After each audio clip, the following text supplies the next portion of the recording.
살이 잘 찌는 체질인 저에게 다이어트는 늘 숙제 같은 것이었습니다. 그래서 책이나 유튜브 영상을 보며 도움이 될 만한 것들은 실생활에 적용시켜 나가고 있습니다. 실제로 인연은 없지만 저는 마음속으로 스승이라고 생각하는 분들이 있습니다. 그중 한 분이 바로 제이슨펑 박사입니다. 제가 영상으로 수차례 소개드린 바 있는 제이슨펑 박사는 캐나다의 신장내과 전문의입니다. 그는 자신이 직접 설립한 단식 클리닉에서 수많은 환자들의 비만과 당뇨병을 치료했습니다. 세계적인 베스트셀러 비만코드'의 저자이며 현재도 유튜브에서 왕성하게 활동하며 많은 사람들에게 도움을 주고 있습니다. 이번 영상에서는 비만 환자들의 체중 감량을 성공적으로 이끌고 있는 제이슨펑 박사의 다이어트 기초 가이드를 소개하겠습니다. So the first thing we need to understand if you're going to try to lose weight is what causes weight gain in the first place.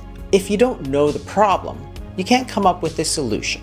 Most people think the problem is just calories, so therefore the solution is simply to cut the calories and count the calories. Unfortunately, this has been a very unsuccessful way to lose weight. Over 90% of people who do this don't lose weight. And the reason is that our bodies actually don't respond to calories. If you eat a certain food with a certain calorie amount, your body has a decision as to what to do with those calories. It can store it as body fat, or it can burn it as body heat, for example. Which one it does, of course, has a huge impact on how much body fat that you gain. And that's why it's more important to focus on the hormones that are involved in telling our bodies to gain weight or lose weight. The main hormone that we talk about is insulin. 제이슨펑 박사의 주장을 이해하기는 쉽지만 받아들이기는 어려울 수 있습니다. 왜냐하면 우리는 평생 그리고 지금 현재도 칼로리 이론을 받아들이며 살아왔기 때문입니다. 우리는 늘 칼로리를 중심으로 다이어트를 해왔고 90% 이상이 늘 다이어트에 실패하거나 성공하더라도 다시 살이 찌는 요요 현상을 겪습니다. 다행스러운 것은 제이슨펑 박사가 주장하는 호르몬 모델 이론에 조금씩 힘이 실리고 있다는 점입니다. 다이어트에 관심 있는 분들이라면 한 번쯤은 들어봤을 간헐적 단식, 저탄고지 다이어트 역시 살을 찌우는 주요 호르몬인 인슐린을 조절하기 위한 식이요법입니다. Insulin is a hormone that we produce when we eat. And that hormone tells our body to store some of those incoming calories. And we can store it as sugar and we can store it as body fat. We know this is important because if you have a person and you give them insulin, almost everybody will gain weight. And it doesn't matter what you eat, what you don't eat. It doesn't matter if you have willpower or don't have willpower. You'll gain weight. Why? Because I gave you insulin. If you have a disease, such as untreated type 1 diabetes, where you simply don't have any insulin, it makes no difference how much you eat. Your body simply doesn't have the instructions to store body fat, so you'll keep losing weight, and if you don't get insulin, then you'll die. So what's important is not the calories, but the instructions as to what to do with those calories. The other hormone we talk about is cortisol, which is also called the stress hormone, because again, if we give people cortisol, such as a medication called prednisone, people gain weight, almost everybody. So to keep your eye on the ball, you always have to think about the hormones. Are you telling your body to lose that body fat, or are you telling your body to gain body fat? Because if you're eating foods that cause a huge spike in insulin, that's the instructions for your body to gain body fat. 제이슨펑 박사는 다이어트를 세 가지의 큰 줄기로 나누어 설명하고 있습니다. 첫 번째 줄기는 지식입니다. 식단이 다이어트의 전부는 아니지만 매우 중요한 건 사실입니다. 제이슨펑 박사는 음식의 종류, 식사의 빈도수, 그리고 음식의 양 세 가지가 모두 중요하다고 합니다. 조금 복잡하죠? 하지만 이 세 가지를 한 번에 챙길 수 있는 방법이 있습니다. If you do one or two or three of those things, that can be very successful. If you do all three, you'll be probably most successful. But it's not to say that any of those are not important. Remember, this is all to do with the diet. So how does fasting help with this? Well, it simplifies things for you. Because in terms of what you eat, it makes no particular recommendations. How much you eat is very simple, it's zero. And how often you eat, that's what you control. So it makes it very simple for you to lose weight. Remember, when you fast, that is the most powerful stimulus to lower insulin because no food is coming in. That's not the whole story because it's not just about insulin. It's also about cortisol. So there are also non-dietary factors that you have to consider that might be impairing your weight loss. For example, if you aren't getting enough sleep, well, you're going to have a problem because you're going to be under stress, which is going to cause your cortisol to go up. If you're under constant stress, for example, that is also going to cause you to gain weight. And maybe it causes you to stress eat and so on. And again, dealing with it is completely different because these are non-dietary factors. So dealing with stress, you might do things such as talking to a friend, you might do things such as meditation, you might do things such as yoga, getting a massage, taking a hot bath, going for a walk. Those are all very effective ways to deal with stress. Getting enough sleep is another very effective way to take care of those factors.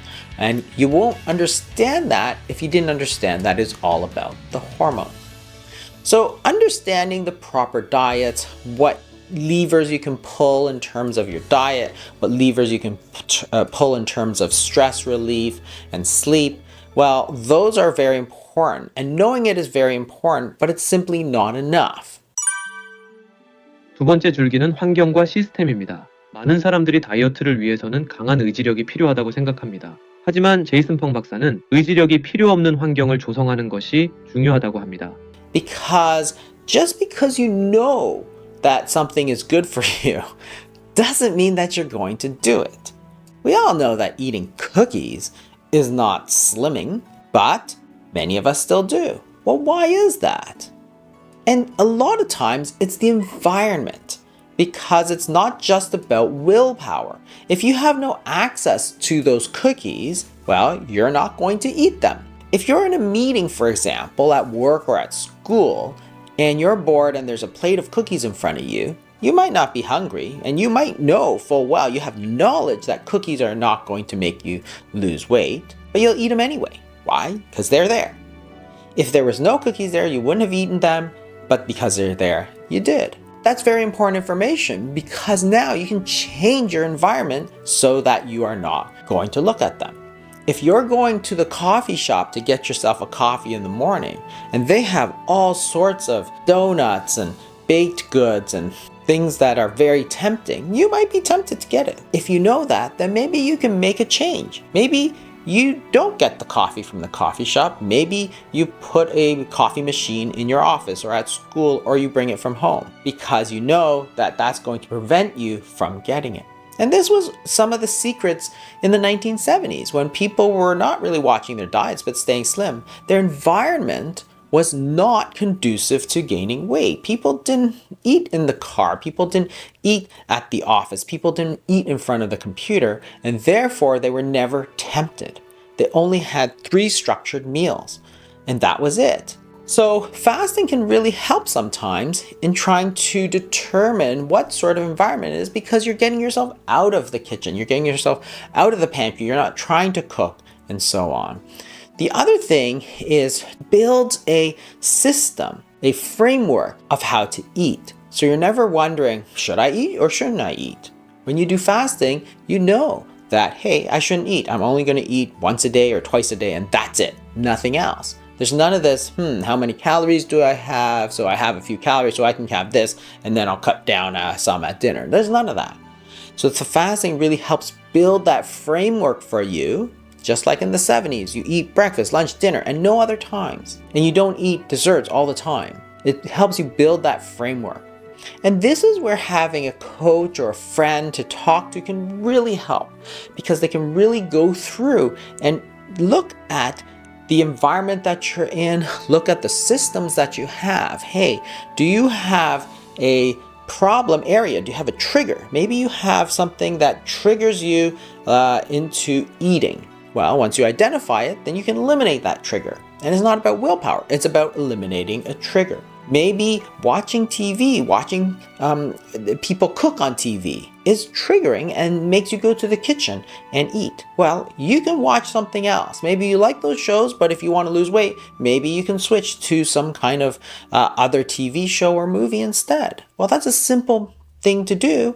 And it doesn't involve willpower. It just involves identifying those problems and then changing it.